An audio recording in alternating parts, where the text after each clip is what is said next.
Hello, hello, hello. Good evening from Edinburgh. I am Tricia Murray from the Birth and Baby Academy, and tonight we are talking all about becoming mum.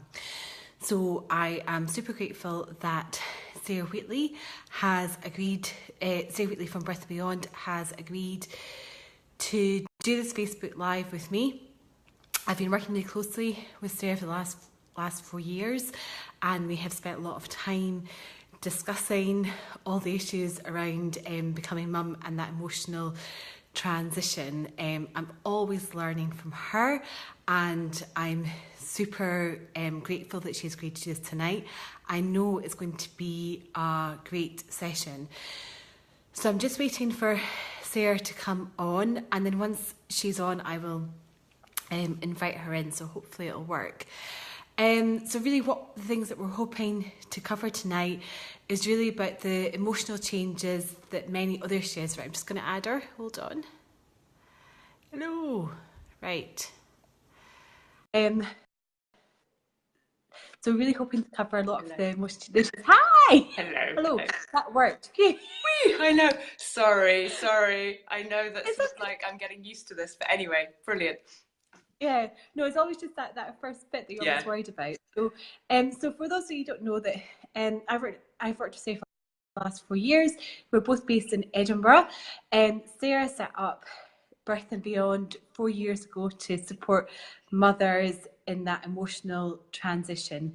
She's a counsellor and psychotherapist, and as well as that, she practices newborn behavioural observation, which is a really interesting tool, and maybe she can tell us about it in a wee while. Yeah. Video interaction guidance, and those tools are there to really help parents to become much more confident in their abilities. She's also worked with Scottish Government, and she was interviewed by Women's Hour on Radio 4 about perinatal anxiety. She's passionate about supporting mothers to get more awareness of how to look after them, their mental well-being during pregnancy and beyond. And she's currently developing a really exciting online web tool called Parent Kind, Yes. which is super exciting, to help pregnant women and new mothers learn about how to support themselves emotionally during this transition. Yeah. So huge, massive welcome, Thank you. Sarah, and I'm so grateful that we're doing the session tonight. As I was saying earlier, I've learned so much from you in the last 4 years, and what I'm really hopeful that this is going to be a great session for everybody else, because I'm sure it's going to be very insightful to help pregnant women prepare, but also for new mums maybe to get insight to their own experiences too. So Yeah. thank you. Do you want to just for everybody that's watching or watches the replays afterwards, do you want to just give us a little bit more information, a bit more background about yourself, and Me, maybe some why of the I'm tools here. just Okay. talked about too? Yes. I was just trying to think sort of where to start. I suppose I've always been interested in psychology. That's what I studied at university, and I then went on to do social research. And so after I had my first child, my son Nathan, I had postnatal depression and anxiety. And I think because of coming from that research background and the sort of psychological aspects, I think I just got really curious about why. Why had that happened to me? I'd had this amazing pregnancy, I'd had an incredible birth. It all seemed like it was going really, really well. So I couldn't understand why. And I think as a result of wanting to understand why, and also my counselling experience, I retrained as a counsellor. But I think I still had a real interest in wanting um, to help parents not experience that. Actually, I just sort of thought if people could understand more about what would help them look after their mental well-being, then they wouldn't be in that place in the first place, if that makes any sense. So I think that's been my sort of driving force sort of during a lot of my work. And I do believe in cure as well, but I think prevention for me is where it's at, definitely. Yeah, and I agree with you actually about prevention. I think a lot of us can, when we understand and we have much better knowledge, we can prevent or certainly reduce the risk of things happening to us. So, Yeah. and I think education is absolutely key to doing that and understanding. So, do you want to just give us a bit more information about both the newborn observation and Video VIG? Because I interaction think they're both. guidance. Yeah, no, well Because they're then, both really interesting tools, I think, to use and really supportive of parents in terms of health. Well, you can give more yeah, information. no, you're right. Yeah, well, I've bent Uh-huh. your ear so many times about them. Newborn behavioural observations, they originally started from actually what was a way of assessing babies to sort of see how they were doing. And when the psychologists were assessing these babies, what they realised was that actually the parents were already telling them what the babies would do. So they would go through these tests and the baby would already, the parents would say, oh, I think he'll not like it when you do that, or he'll rub his eyes when you do that. And so actually then the psychologists realized that the parents really were the experts, and actually it really built the parents' confidence when they realized they were the experts. So newborn behavioral observations were sort of built on the back of that in order to help parents realize just how much they already knew and to build their confidence. Because and it was really great is actually they work really well with dads, because quite often if the dads are there, the dads can also show how much they know, and that's really good for them to realize that actually they are an expert as well. It's not just the mum. So it's a brilliant tool for that. So that's newborn behavioral observations. And then video interaction guidance, that that involves, it sounds complicated, but it's not. It's really lovely. Basically, you video a sort of 5 or 10 minute clip between two people, probably the mum and the baby.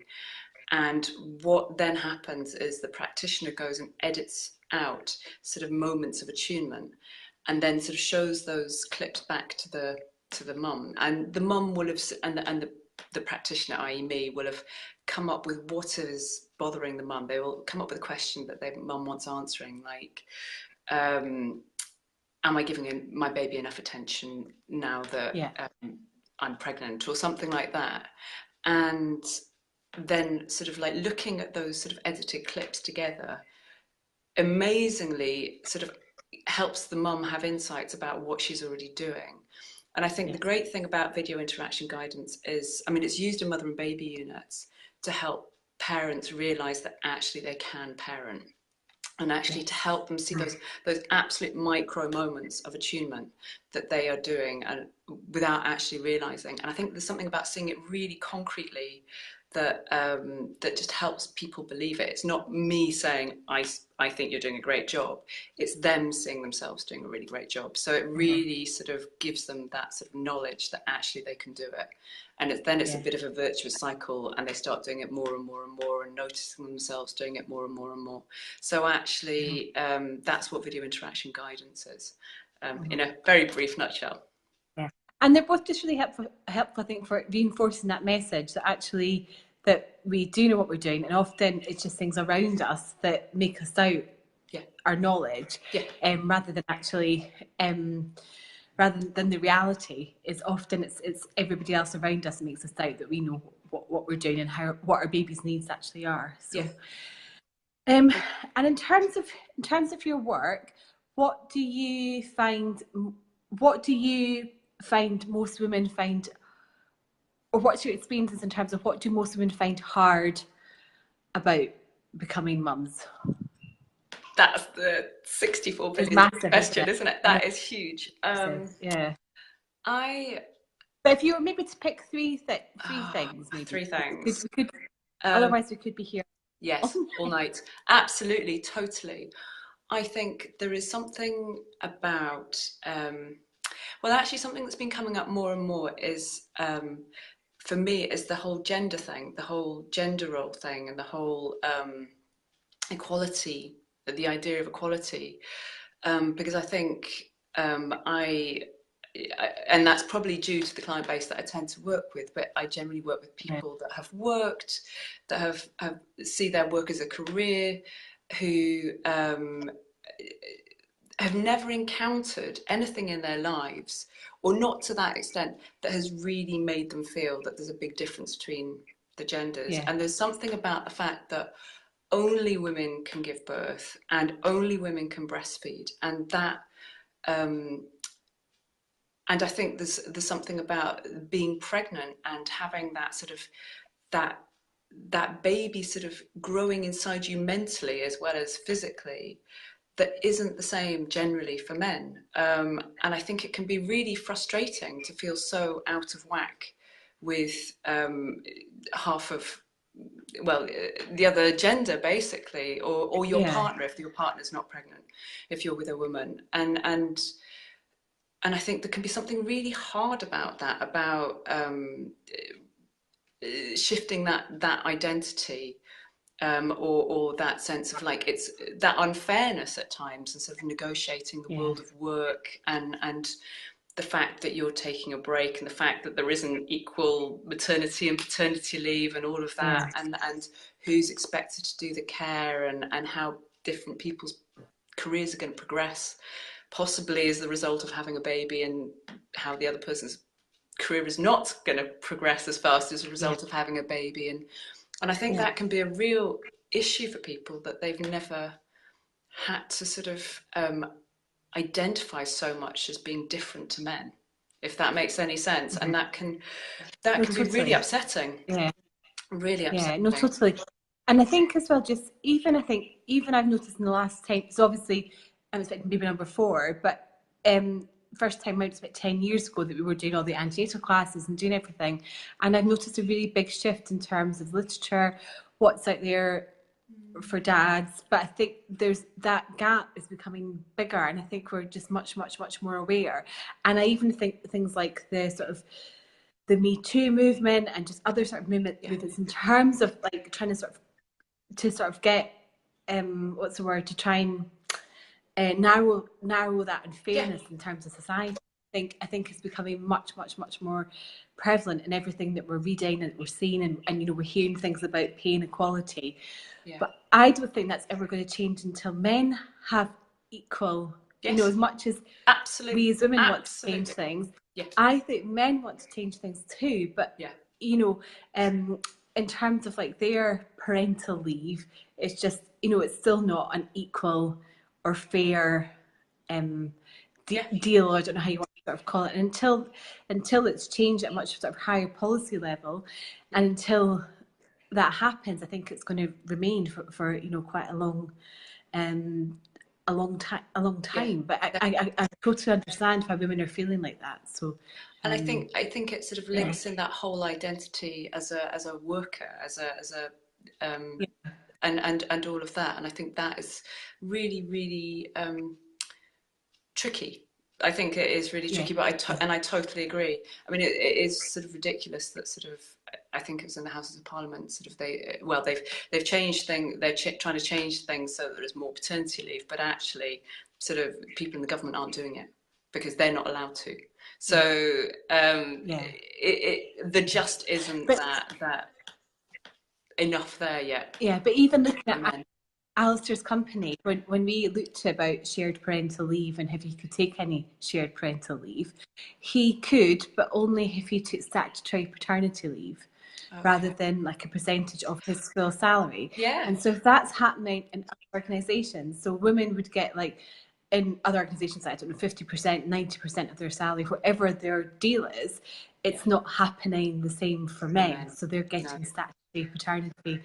But you know, so and couples that I've worked with, that's, you know, we've been chatting about that quite a lot. And interestingly, more and more men are exploring that, more and more dads. And I mean, Jen and I work with mums and dads. I mean, of course, it's obviously female partners too, but more and more of them are exploring shared parental leave, but because of the pay gap in terms of what they would Yeah. get in their organisation, it means that it makes it unfeasible. So until Yeah. that changes, then things are never going to get better.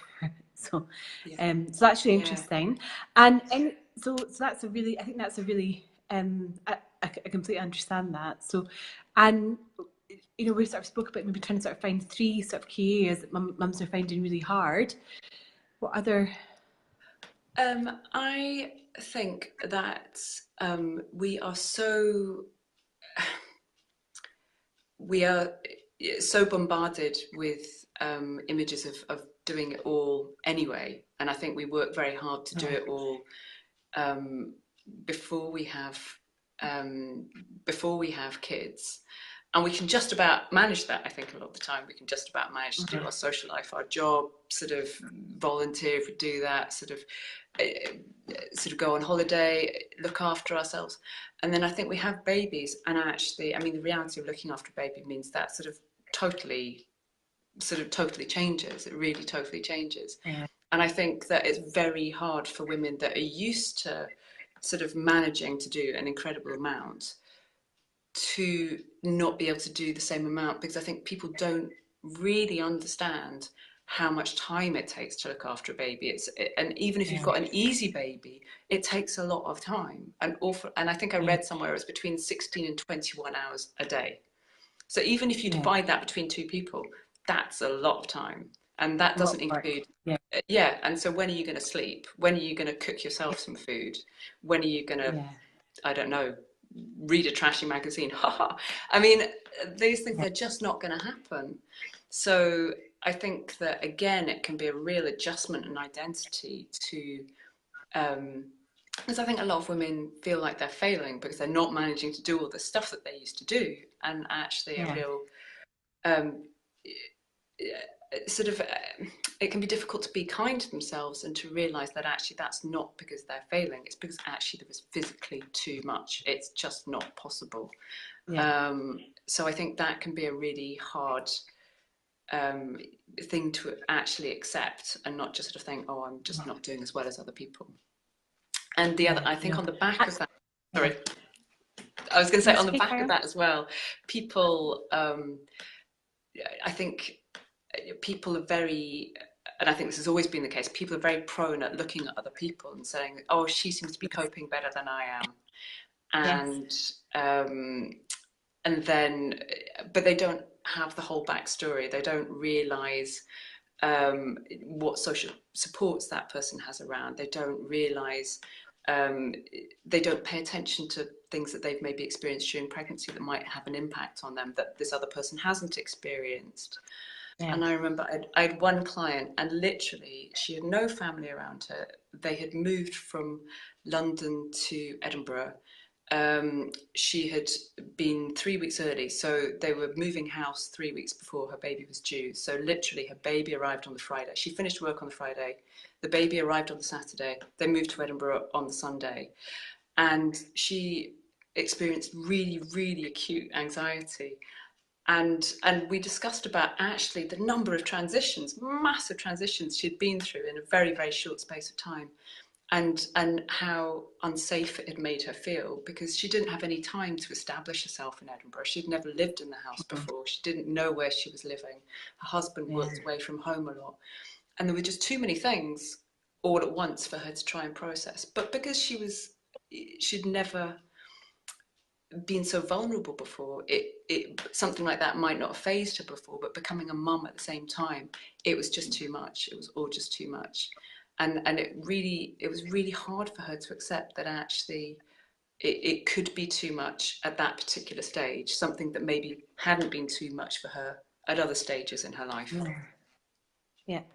Yep. And I totally agree with you. And I think there's so much to be said about women just expecting too much of themselves, you know, and I think there's that sort of fear of missing out, or fear of not being good enough, and you know, there's so much there, isn't there? And you know, and I think it's if your friends haven't had children, they might not understand the fact is that actually going out for a night out is actually maybe just too much, and it's not something that you can really sort of do, or you know, that you might have to do it but only for 2 hours, and or not drink that night because of, you know, what is ahead of you. And I think there's quite a lot there, isn't there? And I think the way that things are sold to us in terms of social media, and in terms of even just picking up a newspaper, you know, it can just be really, really, really, really hard. So to accept that. And in terms of there's some sort of the key themes that in terms of, or key areas that women find really difficult. And in terms of would you say there's any sort of common patterns in terms of sorry, I've frozen. It's all right. Yeah, no, that's fine. You're back. That's cool. Would you say there's any sort of common patterns in terms of how women find that adjustment? I think sort of touching on what we've just said, I think women can be really self-critical, and I think women can compare themselves to others a lot, and I'm sure men do it as well, but I suppose sort of mothers are sort of saying, how can she get out with makeup on, and how can she seem to get to these things, and I think, I mean, it's I suppose it's sort of, I'm really lucky that sort of people tell me sort of their lives in minute detail, so it sort of becomes really easy to see that how much this person is dealing with, and how much this person is having to cope with on a daily basis, but actually they don't get to ask other people what they're coping with on a daily basis, and all the rest of it, and so they don't have that they're not making a comparison from a proper baseline, if that makes any sense. They're making it from the weight of their own sort of personal judgment, and they're generally judging themselves and finding themselves lacking.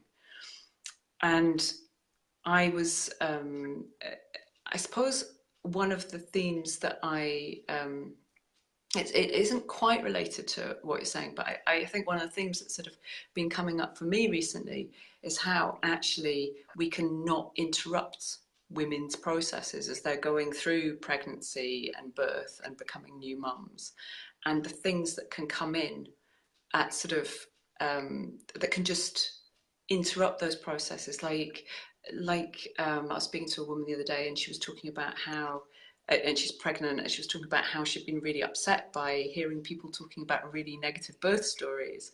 And I was thinking, oh, that's such a shame that she got to hear that. She really didn't need to hear that.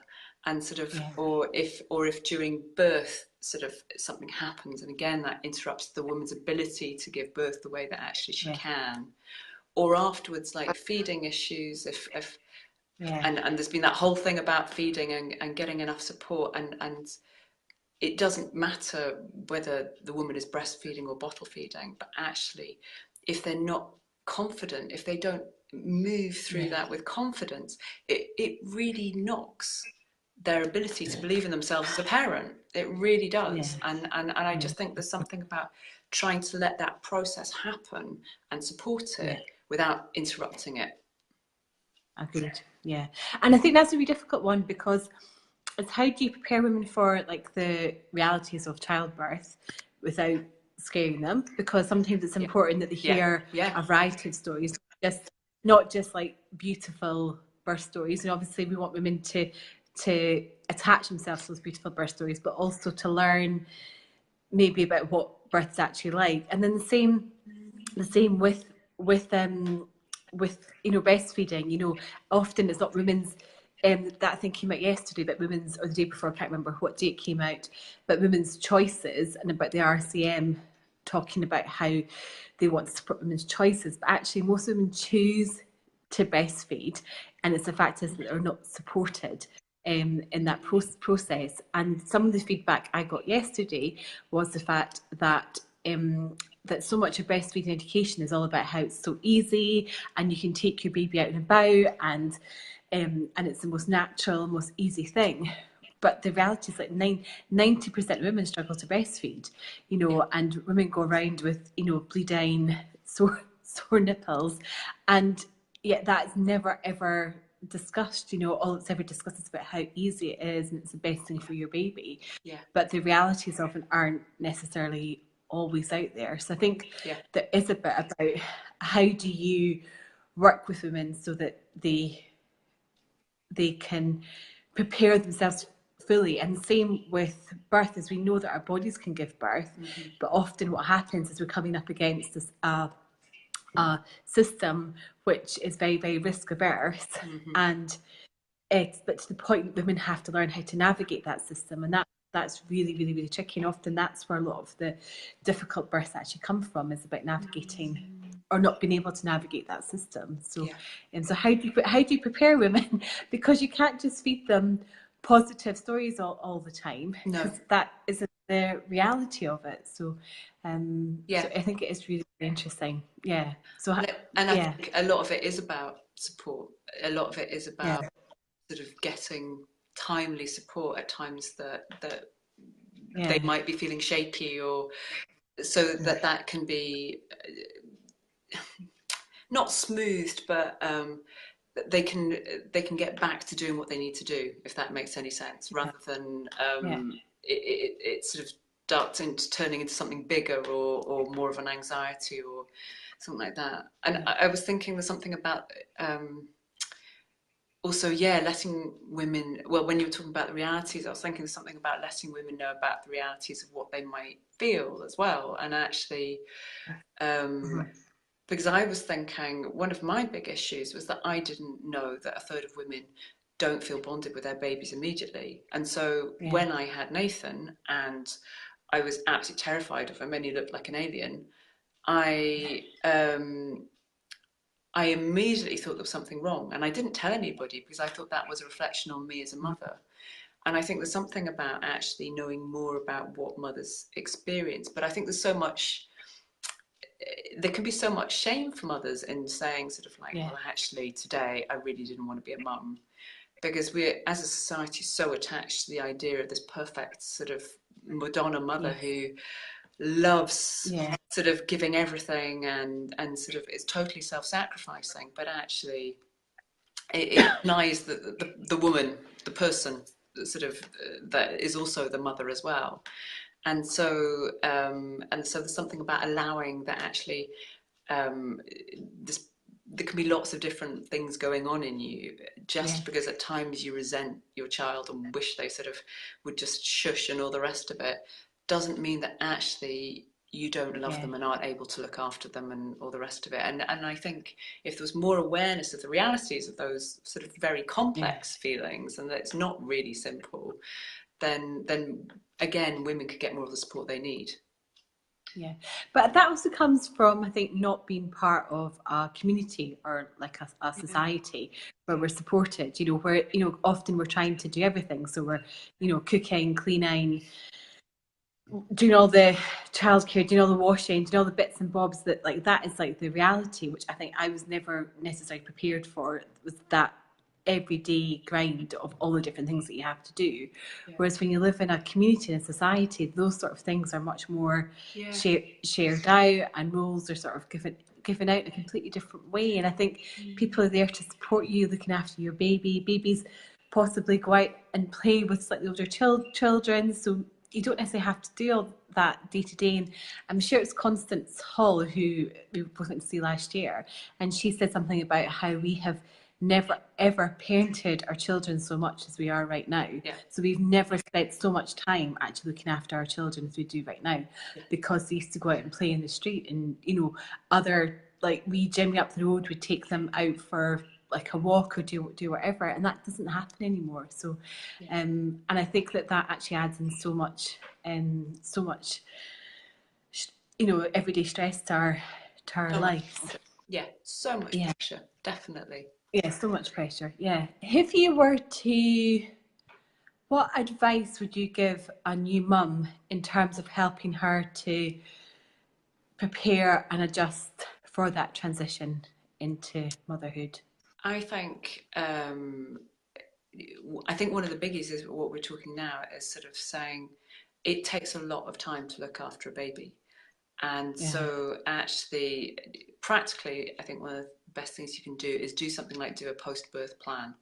So that even if you can't afford to sort of pay somebody to come and help you, which is obviously what I would wish for every woman, was that she would have a postnatal doula or a maternity nurse or somebody there to help look after her and the baby.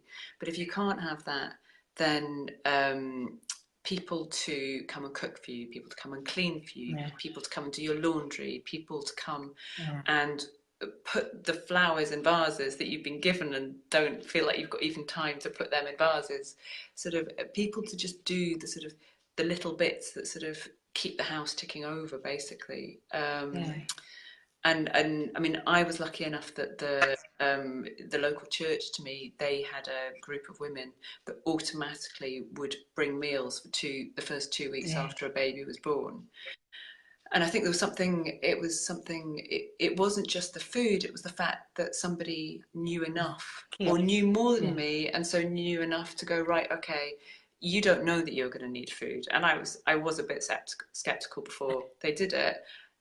And then they did it, and I was like, oh my word, that's so lovely. I mean, it was really, it really showed how much they got it. And I think that was really comforting as well. So I think there's something about looking after the emotional, sorry, the practical parts that actually really touches the emotional there, definitely, and helps you know that you're looked after, but also gives you the space to do the really important work of getting to know who your baby is, Yeah. which is really what it's about. So, Yeah. and if you're so caught up in all the other stuff, you might not have as much space to do that as you need. Yeah, totally. So, and even just resting, I think so many of us feel that pressure to Yes. get up and get out and do things, and I hear people sort of saying, oh, I was up at the school gate 2 days after I gave birth to pick up my older children, and I was doing X, Y, and Z. Went to the shops. Felt great, and actually, and I think that sort of stuff comes back to haunt you. And when I hear women that's got mastitis, one of my clients got mastitis or something else, I'm like, what have you done today? Yeah. And often they've been at like a big walk or they've done something. I'm like, that is why you've got mastitis, because you've tried to do far too much.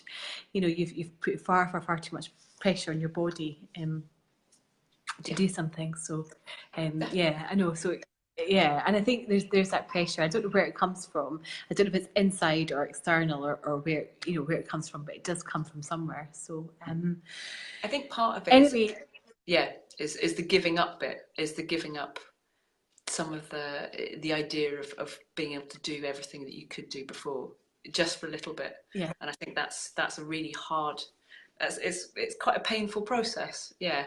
And sometimes yeah, it I know. comes easier than others, yeah. I know, and my friend Lindsay, who I don't know if she'll watch this or not, so she might come and watch it at some point.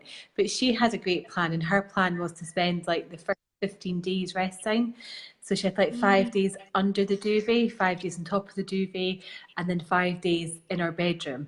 And yes, she would go out and do other things, get some fresh air or do something, but she really honoured that process. And I think she really, because she didn't do that the first time round. So the first time round, like 2 days after her son was born, like she hosted like a rugby match viewing in her Wow. flat and Okay. X, Y, and Z. And she just said, she's learned so many lessons from that. So when she had her little girl, that was very much her plan, was just to basically spend that 15 days in and around the bed and really honour that time and that process and honour that healing. Now, she's a really active, busy woman, but she really made that space to do that. And I think she really benefited from it. And I think that's it's like a really great plan to think about. Yeah. It's just to sort of spend that sort of 2 weeks just literally rest, because your body's been through such a big, huge change, Yeah. physically, mentally, trying to come to terms with whatever's happened. Even if it's been a great birth, you still want that space to process whatever's happened to you.